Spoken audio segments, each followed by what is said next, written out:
풍계리는 죽었습니다. 완전히 폐기됐어요.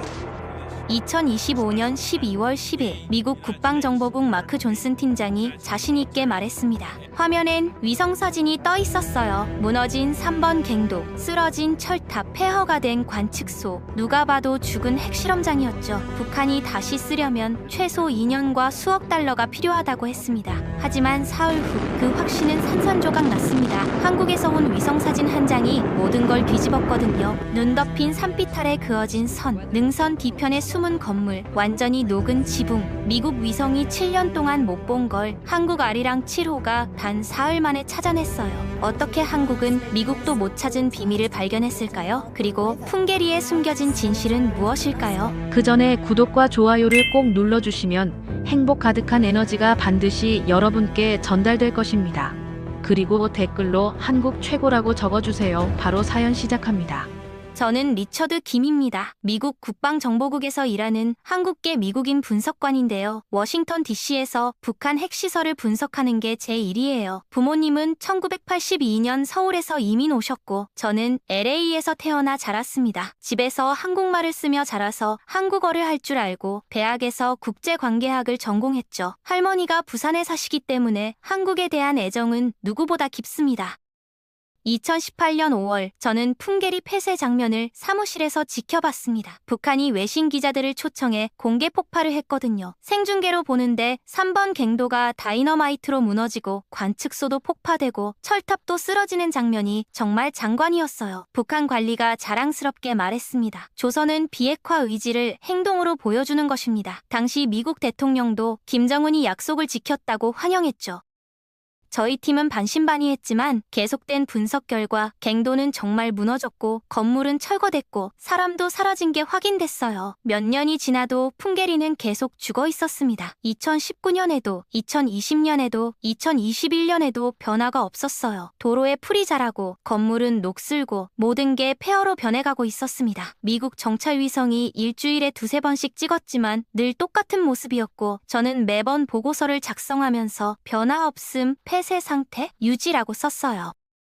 상사들도 만족했고 저희는 완전히 확신하게 됐습니다. 지난해까지 저희는 완전히 확신했어요. 미국 정보기관 평가 보고서에 북한 풍계리는 폐쇄 후 재가동 징후 없음, 재가동하려면 24개월 공사와 수억 달러 필요, 현 북한 경제로는 불가능이라고 썼거든요. 저는 그 보고서 작성에 참여했고 의회 브리핑에서도 발표했습니다. 의원들도 만족했고 북한 핵 위협이 줄어들었다는 평가가 나왔어요.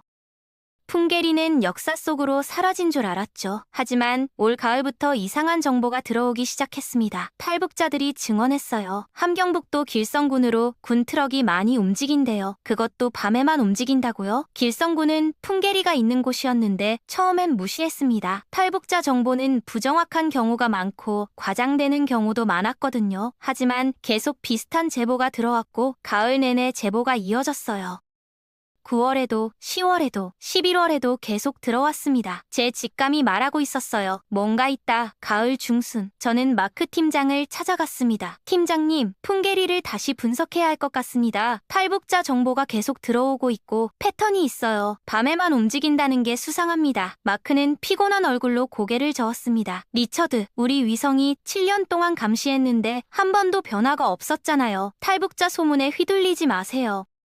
하지만 저는 물러서지 않았습니다. 한 번만 더 확인합시다. 만약 놓친 게 있으면 큰일입니다. 북한이 핵실험을 재개하면 동아시아 전체가 위험해집니다. 마크가 한숨을 쉬면서 말했어요. 좋아요. 한 번만 더 보세요. 그래도 없으면 이거는 완전히 끝입니다. 결국 저는 풍계리 사진을 전부 다시 분석했습니다. 최근 6개월치를 집중적으로 보면서 밤늦게까지 사진을 확대하고 비교했어요.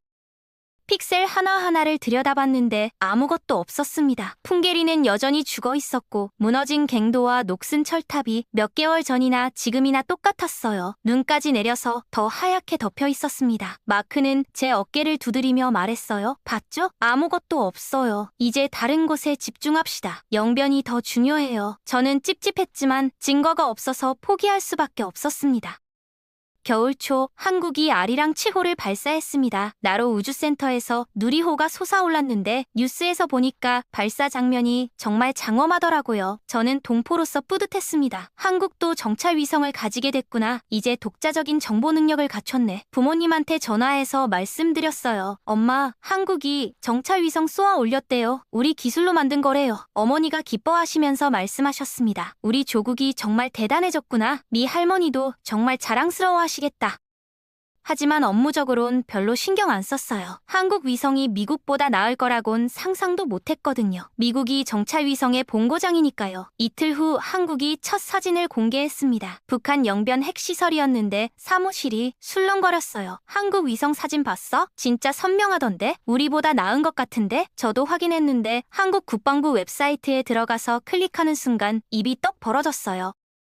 영변 원자로 지붕이 너무 선명했고 환풍구가 하나하나 보였고 냉각탑 배관 색깔까지 구분됐거든요. 심지어 건물 그림자로 시간대까지 추정할 수 있었어요. 저는 급히 우리 위성 사진을 열어서 비교했는데 같은 지역 비슷한 시간대인데도 충격적이었습니다. 우리 사진이 초라해 보였고 흐릿하고 디테일이 부족했어요. 한국 위성이 확실히 한 수위였습니다. 와, 한국이 정말 대단한 걸 만들었네. 이 정도일 줄은 몰랐는데. 그날 저녁 저는 문득 생각했습니다. 한국 위성이 이 정도면 풍계리도 한번 찍어보면 어떨까? 미국 위성이 7년 동안 못 찾은 걸 한국 위성은 찾을 수도 있지 않을까 싶었어요. 특히 야간 촬영 능력이 뛰어나다고 들었거든요. 저는 다음 날 조심스럽게 한국 국정원 담당자한테 비공식 요청을 넣었습니다. 풍계리 핵실험장 촬영이 가능할까요? 재가동 의혹이 있어서요. 특히 야간이나 적외선 모드로 찍어주시면 좋겠습니다. 답변은 이틀 후 왔는데 검토해보겠습니다. 결과는 곧 알려드리겠습니다. 우리도 그 지역에 관심이 많습니다. 라고 하더라고요. 저는 기대했습니다. 한국 위성이라면 미국이 못 본 걸 볼 수 있을지도 몰라요. 일주일이 지났습니다. 금요일 아침 제 이메일에 한국 국정원으로부터 메시지가 왔어요. 풍계리 촬영 완료. 첨부 파일 확인 바랍니다. 긴급 중요한 발견이 있습니다. 저는 심장이 두근거리고 손이 떨렸습니다. 파일을 열었는데 화면에 뜬 사진을 본 순간 숨이 멎었어요. 이게 뭐야? 이럴 수가. 눈 덮인 산빛 아래 선명하게 그어진 선이 보였고 밤에 찍은 적외선 사진이었거든요. 낮 사진으론 절대 볼 수 없는 장면이었습니다. 지면 온도 차이가 흔적을 드러내고 있었고 중장비가 지나간 궤적이 명확했어요. 폭이 약 3m에 길이는 500m 이상이었고 능선 뒤편엔 눈이 완전히 녹은 건물 지붕이 보였습니다.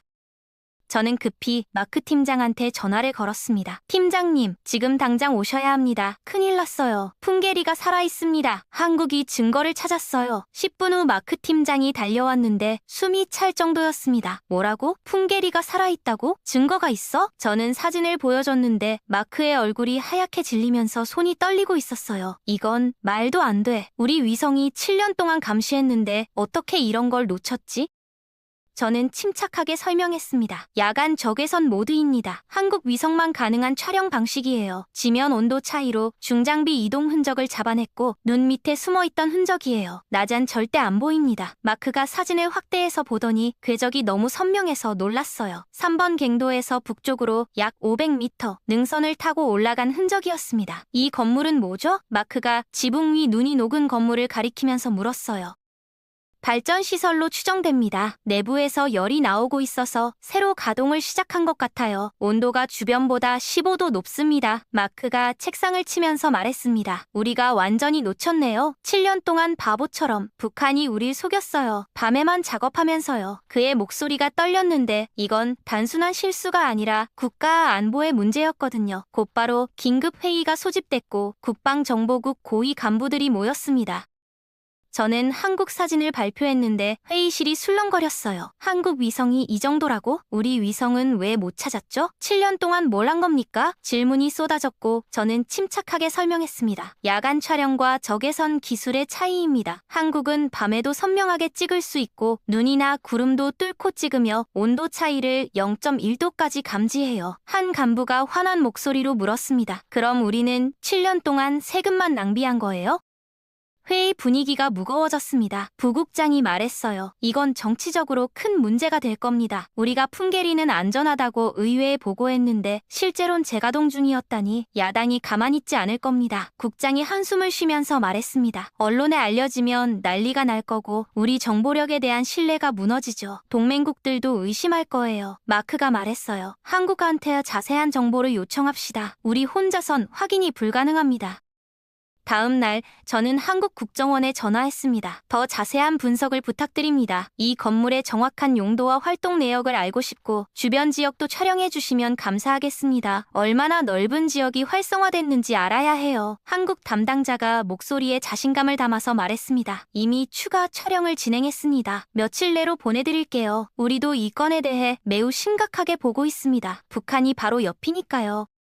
저는 진심으로 감사를 표했어요. 정말 고맙습니다. 한국 덕분에 큰 위기를 막을 수 있을 것 같습니다. 진심으로 감사드려요. 사흘 후 두 번째 사진이 왔는데 이번엔 더 충격적이었습니다. 건물 주변에 사람들이 보였고 밤 열화상 사진이었거든요. 최소 20명이 움직이고 있었고 빨간색과 노란색으로 표시된 체온이 선명했어요. 트럭도 3대 보였는데 한 대는 짐을 싣고 있었고 2대는 대기 중이었습니다.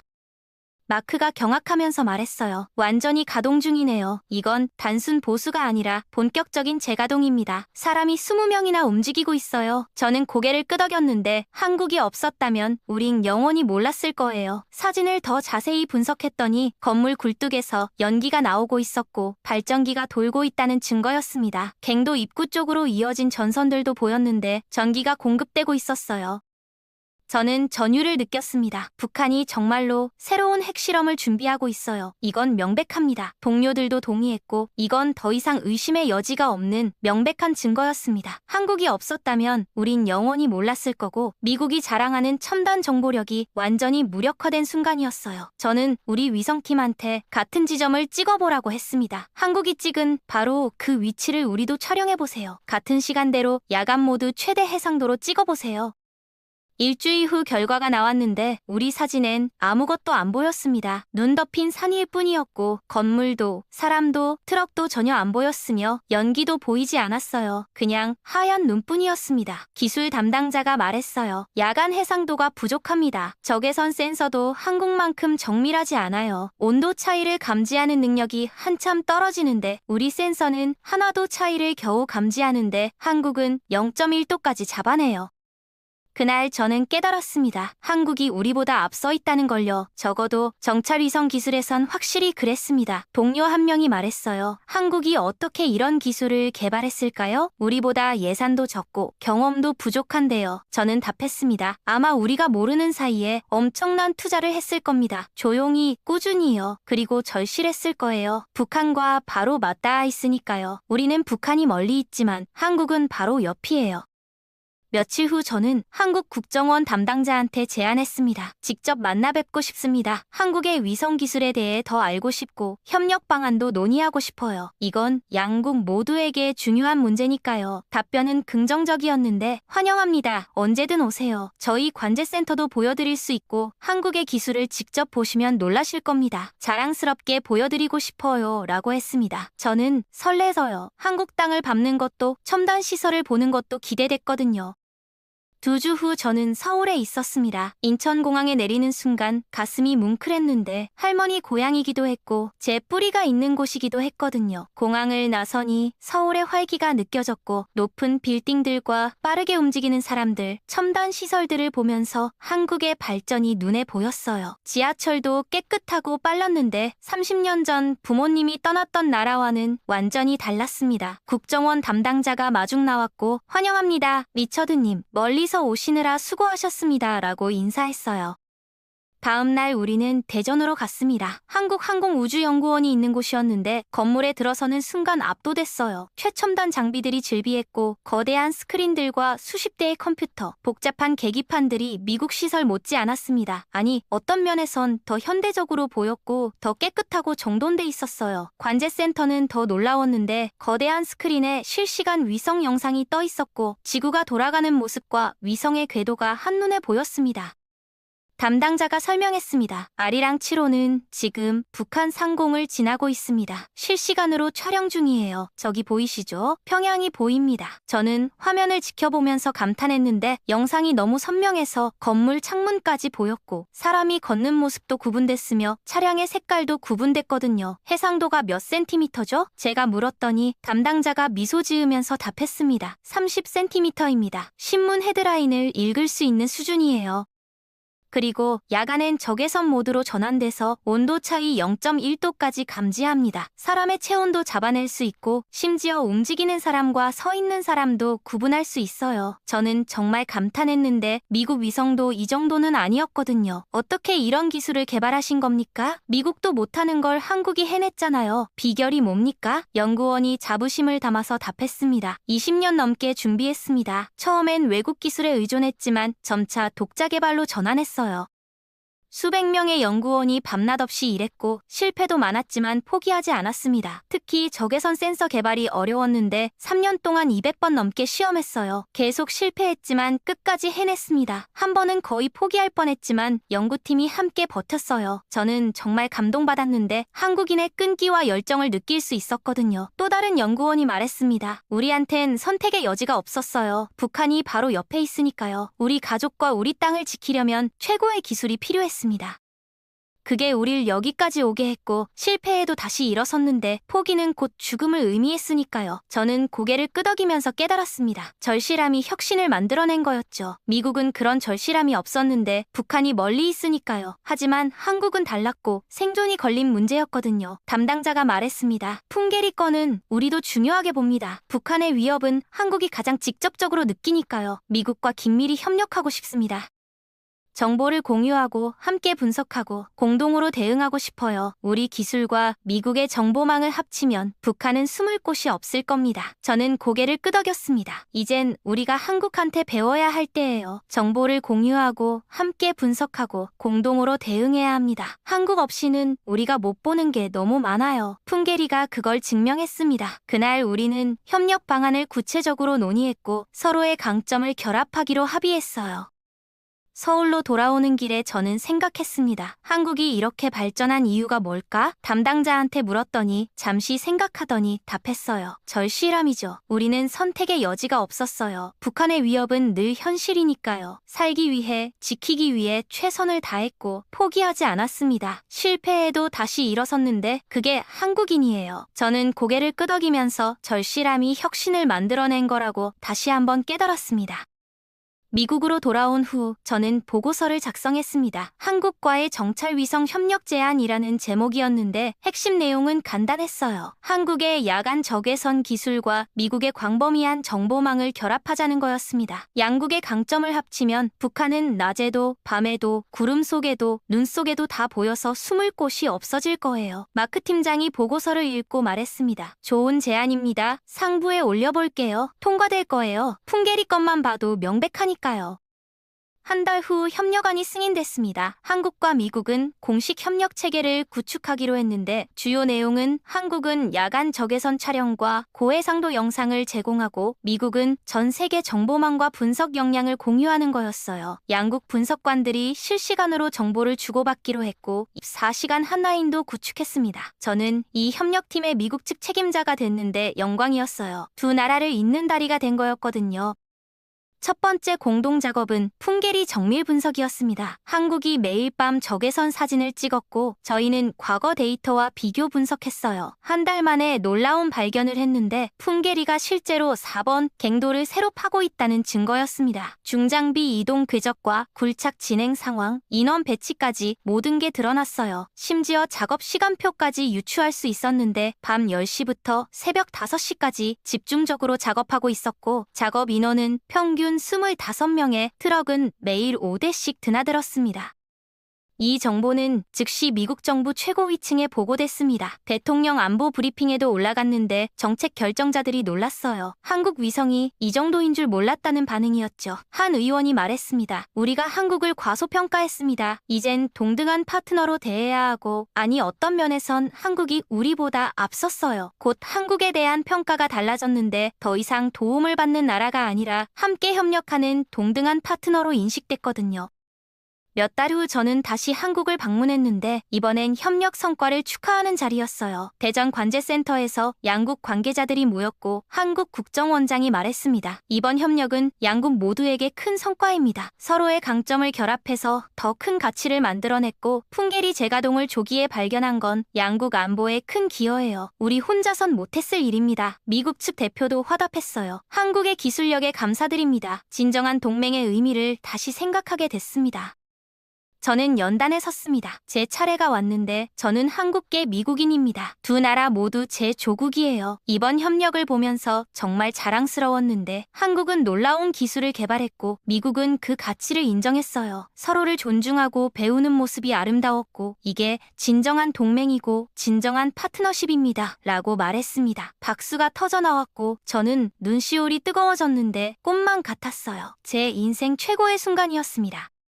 행사가 끝나고 관제센터를 다시 둘러보는데 연구원 한 분이 다가와서 말했습니다. 리처드님, 협력의 시작을 만들어주셔서 감사합니다. 덕분에 우리 기술이 세계에 인정받았고 20년 노력의 결실을 맺었어요. 포기하지 않길 잘했습니다. 저는 손을 흔들면서 말했어요. 아닙니다. 한국이 대단한 거죠. 저는 그걸 미국에 알렸을 뿐이고 한국 연구원들의 노력이 이룬 성과예요. 여러분이 진짜 영웅입니다. 진심이었습니다. 공항으로 가는 길에 저는 생각했습니다. 한국이 앞으로 얼마나 더 발전할까? 담당자가 말했어요. 내년에 아리랑 8호가 발사되는데 더 정밀하고 더 빠르고 더 똑똑해요. 인공지능도 탑재돼서 스스로 판단해서 중요한 변화를 찾아내는데 사람보다 빠르게요. 저는 감탄했는데 한국의 성장은 멈추지 않고 있었거든요. 비행기에 앉아서 창밖을 봤는데 서울의 불빛이 아름다웠어요. 진정한 강국은 군사력만으로 되는 게 아니라 기술력과 혁신, 절실함이 만들어내는 거였고 한국은 그 모든 걸 갖추고 있었습니다. 며칠 후 워싱턴 사무실로 복귀했습니다. 동료들이 물었어요. 한국 어땠어요? 저는 미소 지으면서 답했습니다. 놀라웠어요. 우리가 배울 게 많더군요. 한국은 단순한 동맹국이 아니고 진정한 파트너예요. 어떤 면에선 선생님입니다. 마크 팀장이 말했어요. 한국과의 협력은 이제 시작이에요. 앞으로 더 많은 프로젝트를 함께 할 거고 우주 개발과 사이버 안보, 인공지능까지요. 저는 고개를 끄덕이면서 기대했습니다. 그날 저녁 저는 부모님께 전화했습니다. 엄마, 한국 정말 대단해요. 미국도 인정하는 기술을 가지고 있고 세계 최고 수준이에요. 어떤 면에선 미국보다 나아요. 어머니가 기뻐하시면서 말씀하셨어요. 우리 조국이 자랑스럽구나. 네가 그 다리 역할을 해줘서 고맙고 할머니도 정말 기뻐하시겠다. 네 할아버지도 하늘에서 자랑스러워하실 거야. 저는 뭉클했는데 제가 두 나라를 이어주는 역할을 할 수 있어서 감사했거든요. 몇 달이 지났습니다. 한국과 미국의 협력은 더욱 깊어졌는데 풍계리 외에도 영변과 평양 주변 군사시설까지 공동 감시하기 시작했어요. 한국의 밤 촬영 능력과 미국의 분석 역량이 완벽한 조합을 이뤘고 북한은 더 이상 숨을 곳이 없었습니다. 밤에도 구름 뒤에도 눈 속에도 숨을 수 없었고 북한이 어떤 움직임을 보이든 즉시 포착됐어요. 24시간 감시 체계가 완성됐고 한반도는 그 어느 때보다 안전해졌습니다. 어느 날 마크 팀장이 말했습니다. 리처드, 우리가 틀렸어요. 한국을 과소평가했죠. 작은 나라라고 무시했는데 그게 우리 실수였어요. 저는 답했습니다. 우리 모두 배웠습니다. 작은 나라라고 무시할 게 아니고 절실함과 노력은 크기를 뛰어넘으며 한국이 그걸 증명했어요. 크기가 아니라 의지가 중요합니다. 마크가 고개를 끄덕이면서 말했어요. 한국이 증명했어요. 진정한 파트너가 뭔지를요. 지금도 저는 매일 한국에서 온 위성 사진을 봅니다. 선명하고 정확한 영상들이에요. 볼 때마다 자랑스럽습니다. 제 조국이, 할머니의 고향이 이렇게 대단한 기술을 가지고 있다는 게 뿌듯하고 그 기술이 세계 평화에 기여하고 있다는 게 더 뿌듯해요. 풍계리 사건은 저한테 큰 교훈을 줬는데 겸손함의 중요성이에요. 우리가 최고라고 자만하면 놓치는 게 생기고 다른 나라를 존중하고 배우려는 자세가 필요하다는 걸 배웠습니다. 요즘 저는 후배들한테 자주 말합니다. 한국을 주목하세요. 앞으로 더 많은 혁신이 나올 겁니다. 실제로 그렇더라고요. 한국은 인공지능 위성과 우주 탐사, 양자통신까지 준비하고 있는데 멈추지 않는 도전이에요. 한국은 계속 앞으로 나아갑니다. 가끔 저는 생각하는데 만약 제가 한국 위성을 믿지 않았다면 어땠을까요? 풍계리의 진실은 영원히 묻혔을 거고 북한은 계속 비밀리에 핵실험을 준비했을 거예요. 한국의 기술과 우리의 협력이 그걸 막았습니다. 마지막으로 저는 이 이야기를 듣는 여러분께 말하고 싶습니다. 한국을 자랑스러워하세요. 작은 나라지만 큰 꿈을 이뤘고 절실함이 혁신을 만들었으며 노력이 기적을 만들었어요. 아리랑 7호는 단순한 위성이 아니고 한국인의 집념과 열정이 담긴 결정체입니다. 그리고 이건 시작일 뿐입니다. 한국은 계속 발전할 거고 우주로 미래로 더 높이 날아오를 거예요. 저는 그 여정을 지켜보고 응원하고 함께할 건데 한국계 미국인으로서 양국의 다리로서요. 풍계리의 그림자를 밝힌 건 한국의 기술이었지만 그보다 더 밝은 건 한국의 미래예요. 여러분도 그 미래의 일부인데 자랑스러워하세요. 그리고 계속 응원해주세요. 한국은 분명 더 큰 기적을 만들어낼 겁니다. 저는 지금도 그날을 기억합니다. 한국 사진을 처음 봤을 때의 그 충격을요. 7년 동안 우리가 놓친 진실이 그렇게 선명하게 드러났을 때의 느낌을 부끄러움과 경외감이 동시에 밀려왔는데 미국이 최고라는 자만심이 무너지는 순간이었어요. 하지만 동시에 희망도 느꼈습니다. 한국이라는 파트너가 있다는 희망이었고 혼자선 못 보던 걸 함께 보게 됐거든요. 이게 진정한 동맹이구나 싶었는데 서로 돕고 서로 배우고 서로 존중하는 관계요. 동료들도 변했습니다. 처음엔 한국을 무시하던 사람들이 이젠 존경하고 한국 사진 먼저 확인하세요가 우리 팀의 일상이 됐는데 한국이 먼저 보고 우리가 분석하는 체계가 자리 잡았거든요. 역할이 바뀐 거죠. 그 과정에서 저는 많은 걸 배웠습니다. 겸손의 가치를요. 다른 나라를 존중하는 태도를 크기가 아니라 의지가 중요하다는 걸요. 한국이 저한테 준 선물입니다. 요즘 저는 한국 뉴스를 자주 보는데 새로운 기술 개발 소식이 들릴 때마다 가슴이 뛰어요. 또 뭘 만들었을까? 기대되거든요. 한국은 늘 기대 이상을 보여줬으니까요. 최근엔 한국 연구원들과 자주 화상회의를 하는데 매주 한 번씩 정보를 공유하고 그들의 열정이 느껴져요. 밤늦게까지 일하는 모습도 자주 보는데 한국은 자나요? 라고 농담하면 웃으며 답해요. 우리는 안 자요. 북한도 안 자니까요. 그 말이 가슴에 박히는데 한국의 절실함이 느껴지거든요. 우리한텐 멀리 있는 북한인 북한이 한국한텐 바로 옆이고 그 차이가 기술의 차이를 만들었어요. 마크 팀장은 이제 한국을 자주 방문하는데 기술 교류차 가는 거예요. 갈 때마다 놀란 표정으로 돌아와서 한국이 또 발전했어요. 믿기지 않아요. 라고 말합니다.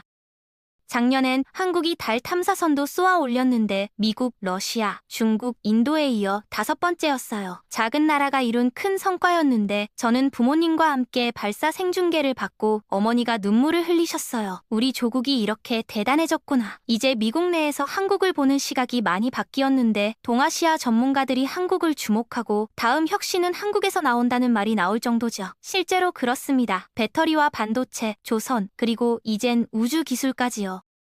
저는 가끔 상상하는데 10년 후 한국은 어떻게 변해 있을까요? 화성 탐사, 양자 컴퓨터, 핵융합 발전, 뭐든 가능할 것 같아요. 한국이니까요. 후배 분석관들한테 저는 늘 말합니다. 한국어를 배우세요. 한국 문화를 이해하세요. 한국은 미래의 핵심 파트너입니다. 실제로 요즘 한국어 수업이 인기래요. 다들 한국과 일하고 싶어 하거든요. 풍계리 사건 이후 제 삶도 많이 바뀌었는데 한국과 미국을 잇는 다리 역할이 제 주 업무가 됐어요.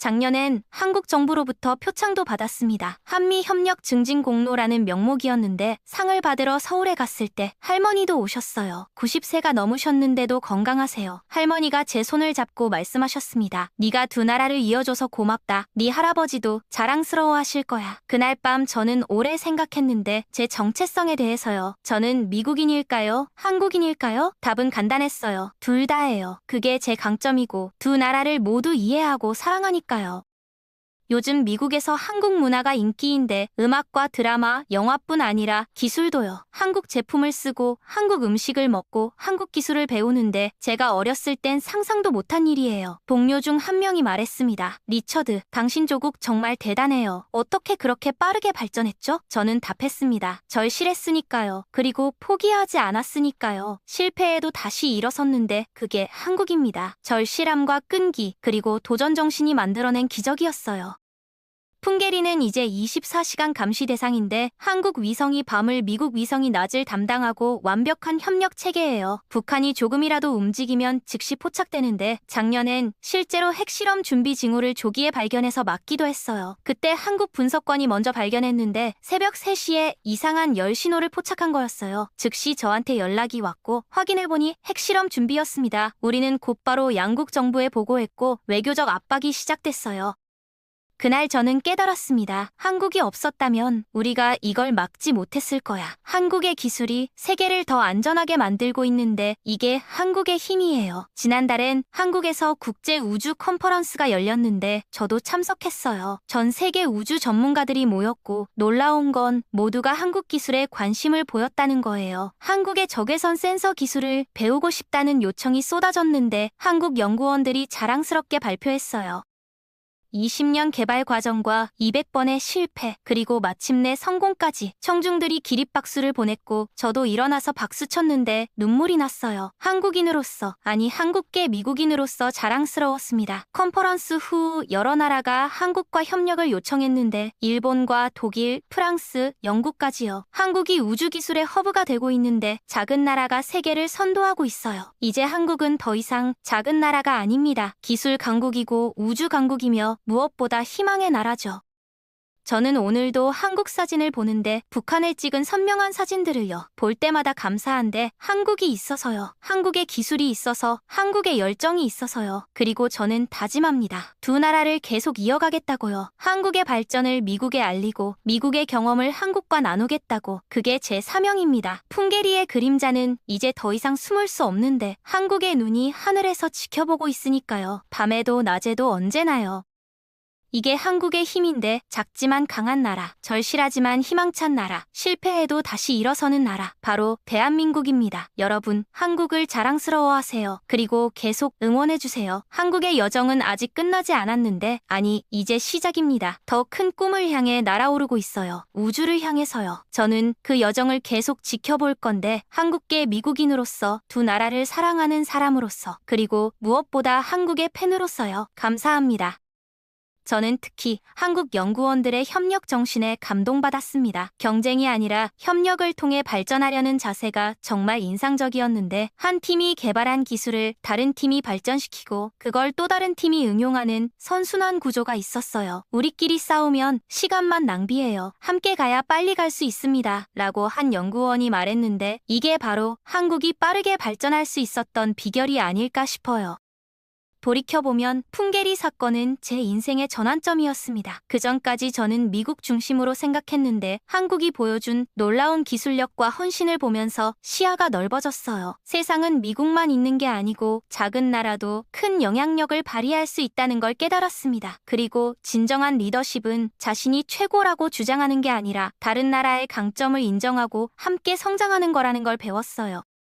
한국은 저한테 그런 교훈을 줬고 저는 그 교훈을 다른 동료들에게도 전하려고 노력하고 있습니다. 요즘 저는 한국 드라마도 보기 시작했는데 처음엔 단순히 한국어 연습 때문이었지만 보다 보니 한국 사회와 문화를 이해하는 데 큰 도움이 됐어요. 한국인들이 얼마나 끈기 있고 열정적인지, 가족을 얼마나 소중히 여기는지, 공동체를 위해 얼마나 헌신하는지 드라마를 통해 볼 수 있었습니다. 이런 문화적 배경이 기술 발전의 원동력이 됐다는 걸 이제야 이해하게 됐어요. 기술은 단순히 기계나 시스템이 아니라 그걸 만드는 사람들의 가치관과 문화가 반영된 거였습니다. 한국의 기술이 뛰어난 건 한국인의 정신이 뛰어나기 때문이에요. 저는 한국 젊은 연구원들과 대화할 기회도 있었는데 그들의 열정에 깊은 인상을 받았습니다. 한 연구원은 이렇게 말했어요. 우리 세대는 선배들이 만들어 놓은 토대 위에서 더 높이 올라가야 해요. 20년 전 선배들이 외국 기술에 의존하던 시절을 넘어서서 이제 우리가 세계를 가르치는 위치에 서야 합니다. 그 말을 들으면서 저는 한국의 미래가 더욱 밝다고 확신했어요. 젊은 세대가 이런 사명감을 가지고 있다면 한국은 분명 더 큰 성취를 이룰 거예요. 그들은 단순히 기술을 개발하는 게 아니라 인류의 미래를 만들어가고 있었습니다. 미국은 때로 팀 간 경쟁이 과열돼서 정작 중요한 목표를 잃는 경우가 있는데 한국은 큰 그림을 보면서 함께 나아가고 있었어요. 마크 팀장과 저는 최근에 한국의 성공 요인에 대해 자주 이야기합니다. 한국의 비결이 뭘까요? 그가 물으면 저는 늘 같은 답을 합니다. 절실함입니다. 그리고 포기하지 않는 정신이죠. 한국은 살아남기 위해 최선을 다했고 그 과정에서 세계 최고의 기술을 만들어냈어요. 우리는 그걸 배워야 합니다. 마크도 고개를 끄덕이면서 말합니다. 당신 말이 맞아요. 우리는 한국을 단순한 동맹국으로만 봤는데 이젠 선생님으로 봐야 해요. 이런 대화를 나눌 때마다 저는 보람을 느낍니다. 제가 두 나라의 이해를 돕고 있다는 걸 실감하거든요.